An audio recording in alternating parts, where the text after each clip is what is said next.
10 দিনের সফরে যুক্তরাজ্যের উদ্দেশ্যে ঢাকা ছেড়েছেন বিএনপির মহাসচিব মির্জা ফখরুল ইসলাম আলমগীর।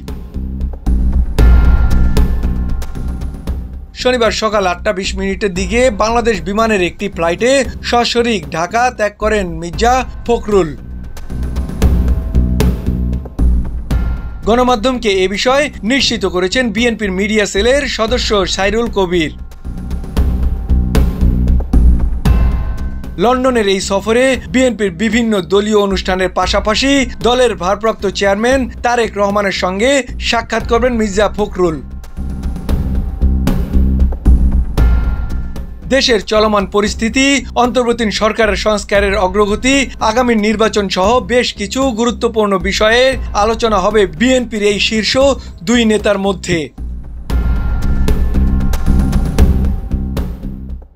আগামী 11 ডিসেম্বর দেশে ফেরার কথা রয়েছে বিএনপির মহাসচিবের। মোয়াজ্জেম হোসেন, চলমান বিশ্ব।